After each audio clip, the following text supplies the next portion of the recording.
કેનારની ખોજા શિયાળના શ્રી એટલે સ્થાનિક જમાતના પ્રમુખ સાહેબ હાજીભાઈ ઓનલી ડુંગર તરફથી તેમનું આ પ્રવચન આપની સામે પેશ કરવા માટે આપની સામે આવી રીતે ઉભા રહેવાની મેં જે હિંમત રાખી છે તે મારા માટે હું એક ઇજ્જત સમજુ છું.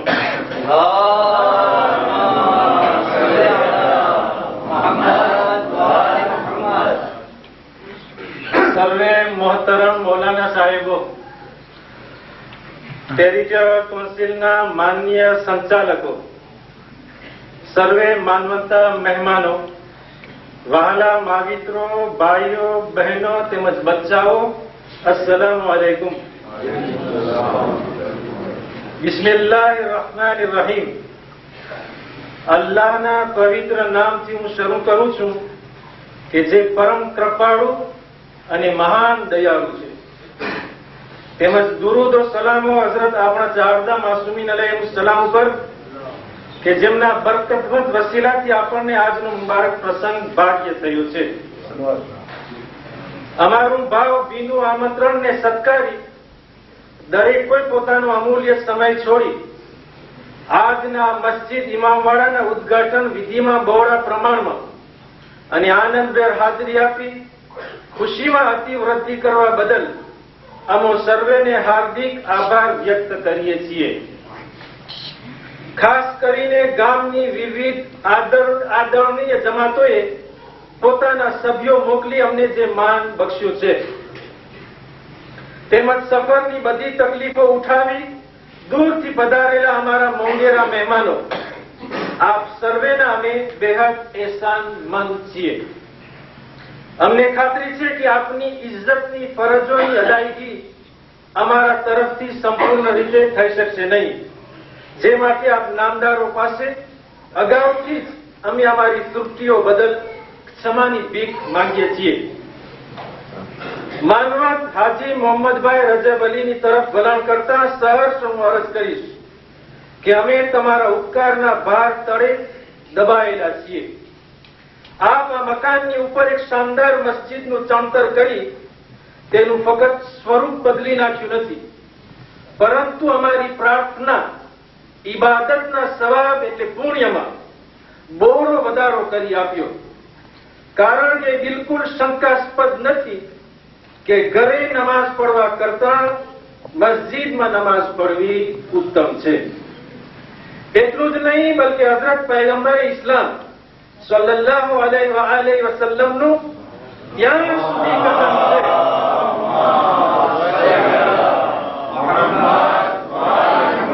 પૈગંબરનું ત્યાં સુધી કથન છે કે જે મસ્જિદે જવા નીકળે તો તેના દરેક પગલે 10 નેકીઓ એટલે પુણ્ય લખાય છે, 10 ગુનાહો માફ થાય છે અને 10 દરજા બુલંદ થાય છે.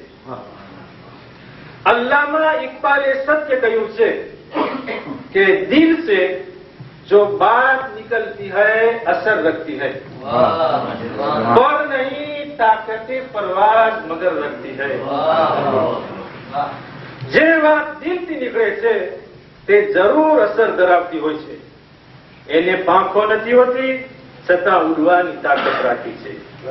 હાજી સાહેબ, આ જળકદાર અને ભવ્ય ઇમારત તમારા સ્વચ્છ અને સચોટ ઈરાદાની અસર તેમજ આ કાવ્યની સચ્ચાઈનો પુરાવો છે. આપણા છઠ્ઠા ઇમામ હઝરત જાફર સાદિક અલૈહિસ્સલામ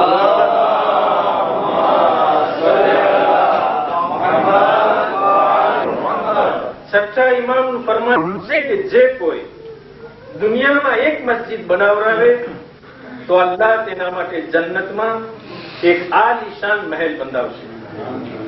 હાજી સાહેબ, અમે તમને અને તમારા કુટુંબને પુષ્કળ અભિનંદન પાઠવતા હર્ષ અનુભવીએ છીએ અને બારગાહે ઇલાહીમાં દુઆ કરવા અર્થે અમારા હાથો બિલકુલ રોકાતા નથી. માંગણી છે કે બધા ઇલાહી આમીન કહે. અલ્લાહ બેહકે હઝરત ચારદા માસુમીન અલૈહિસ્સલામ તમારી આ નિસ્વાર્થ સેવાને કબૂલ રાખે, દુનિયામાં તમારી બધી નેક ઉમેદોને પૂરી કરે અને આખિરતમાં જે બદલાના તમે હકદાર છો તેમાં ઓર વધારો કરે. વહાલા ભાઈઓ અને બહેનો, હું આલિમ વિદ્વાનની જબાન રાખતો નથી, પરંતુ આજના અનોખા મોકા ઉપર જો મસ્જિદ અંગે બે શબ્દો ઉચ્ચારું નહીં તો હું એમ સમજીશ કે મેં મારી ફરજ ચૂકવી દીધી છે. આપણને એ યાદ રહે કે મસ્જિદ બંધાવવી સુન્નત છે અને મસ્જિદમાં નમાઝ પઢવી પણ સુન્નત છે. પરંતુ કદી એ ભૂલવું ન જોઈએ કે મસ્જિદનો એહતરામ કરવો વાજિબ છે અને તેને નજીસ ગંદી કરવી અથવા કોઈ પણ પ્રકારથી તેની બેઇજ્જત કરવી હરામ છે. મસ્જિદની અંદર થૂકવું, સૂવું, મોટા અવાજે વાતો કરવી, દુનિયાદારીની ચર્ચા કરવી, અશઆર કવિતા પડવા, ખરીદ વેચાણ કરવું વગેરે તે દરેક કાર્ય મકરૂહ છે.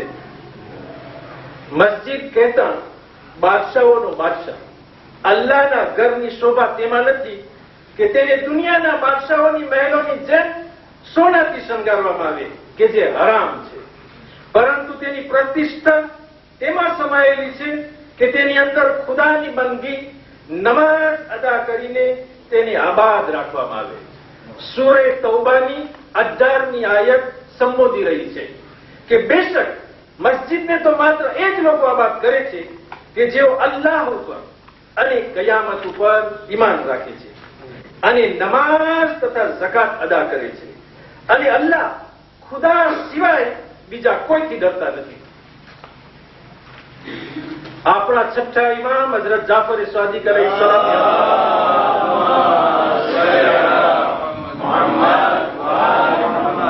છઠ્ઠા ઇમામ અલૈહિસ્સલામની હદીસે શરીફ છે કે કયામતના દિવસે તે મસ્જિદ ખુદા પાસે ફરિયાદ કરશે કે જ્યાં કોઈ નમાઝ પડવા જતો ન હોય. તેવી મસ્જિદ અનાથ બાળકોની જેમ યતીમ છે. મને તો ધાર્મિક મસાઇલના પુસ્તકો એટલે સુધી બતાવી રહ્યા છે કે જો વગર કારણે કોઈ મસ્જિદમાં નમાઝ પડવા ન આવે તો એવા માણસની સાથે ખાવું પીવું છોડી દેવામાં અને લેવડ દેવડ બંધ કરી દેવામાં સવાબ પુણ્ય છે. આ બધું મર્દો માટે છે, સ્ત્રીઓ માટે નહીં, કારણ કે ઓરતો માટે ઘરમાં નમાઝ પડવી ઉત્તમ છે. તેમના વાસ્તે ઘર મસ્જિદ સમાન છે. પ્યારા ભાઈઓ અને બહેનો, દુનિયામાં અસંખ્ય મસ્જિદો છે, પણ સર્વે મસ્જિદો કરતા મસ્જિદુલ હરામ બહેતર છે કે જે મક્કા શહેરમાં આવેલી છે, જેની વચ્ચે કાબાતુલ્લાહનું પવિત્ર ધામ છે, જેની અંદર આપણા મૌલા હઝરત અલી અલૈહિસ્સલામનો શુભ જન્મ થયો હતો કે જે વિશ્વના તમામ મુસલમાનો માટે કિબલો છે. ત્યાં ફક્ત એક નમાઝ પડવી બીજા ઠેકાણે 10 લાખ નમાઝો પડવા બરાબર સવાબ રાખી છે. બીજી મસ્જિદ મદીનામાં આવેલી મસ્જિદ રસૂલ મસ્જિદ નબવી છે કે જેનું ચણતર ખુદ પૈગંબર ઇસ્લામ સલ્લલ્લાહુ અલૈહિ વસલ્લમના મુબારક હાથોથી કરવામાં આવ્યું.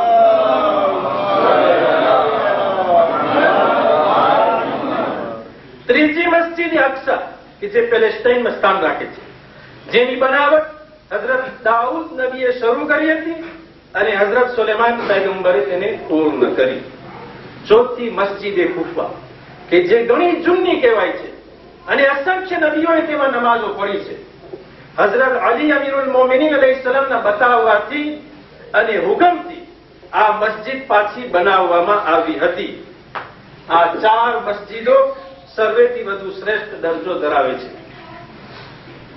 તે ઉપરાંત મારી દ્રષ્ટિ એક પાંચમી મસ્જિદ ઉપર પડે છે કે જેને મસ્જિદે કુબા અથવા ઝુ કિબલતૈનથી ઓળખવામાં આવે છે અને તે મદીના શહેરની બહાર છે. આ તે મસ્જિદ છે કે જેની અંદર અલ્લાહના પ્યારા રસૂલ હઝરત મુહમ્મદ સલ્લલ્લાહુ અલૈહિ વસલ્લમ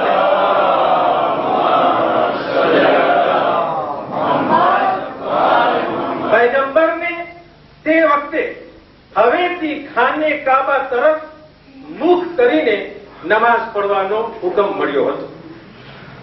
પ્રિય ભાઈઓ અને બહેનો, ઇસ્લામના ઇતિહાસના પાનાઓ આપણને એક એવી મસ્જિદનું ચિત્ર બતાવે છે કે જેની અંદર હઝરત નબી કરીમ સલ્લલ્લાહુ અલૈહિ વસલ્લમને ફક્ત નમાઝ પડવાની સખ્ત મના કરવામાં નહોતી આવી, બલકે હઝરત રિસાલત મઆબ સલ્લલ્લાહુ અલૈહિ વસલ્લમને એટલે સુધી ખુદાનો હુકમ આવ્યો હતો કે તે મસ્જિદને તોડી નાખવામાં આવે, પછી તેને સળગાવી દેવામાં આવે અને ત્યાં ગંદકી ફેંકવાની જગ્યા બનાવવામાં આવે. કારણ કે અલ્લાહને તે બિલકુલ પસંદ નહીં હતું કે તેનું પુનિત મકાન બંધાવનાર એક કનિષ્ઠ વિચારનો ઇન્સાન મુનાફિક હોય. તે મસ્જિદે ઝિરારથી યાદ કરવામાં આવે છે અને તેનો ઉલ્લેખ કુરાને શરીફમાં મળી આવે છે. ઉપરોક્ત મસ્જિદે કુબા જેનો જિકર મેં કર્યો તેની નજદીક આ મસ્જિદે ઝિરાર ઊભી કરવામાં આવી હતી, જેનો રચનાર અબુ આમિર પૈગંબરે ખુદાનો કટ્ટર દુશ્મન હતો. આ મસ્જિદ બનાવવાનો હેતુ પ્રાર્થના બંદગીનો નહીં હતો, પણ મુસલમાનો મોમીનોને તકલીફ પહોંચાડવાનો, ઇસ્લામને નાબૂદ કરવાનો, રસૂલની બેઇજ્જતી કરવાનો નજીસ ગંદો મકસદ હતો, જેનો પાયો હસદ અદેખાઈ ઉપર રચવામાં આવ્યો હતો. આ બનાવથી એક વાત જરૂર સાબિત થાય છે કે ખુદાને સંપ, એકતા, સંગઠન, એક બનો અને નેક બનો કેટલા હદે પ્રિય છે તે દરેકની પુખ્ત સમજદારી ઉપર છોડી આપું છું. વહાલા ભાઈઓ અને બહેનો, હું ઘણો બોલી ચૂક્યો.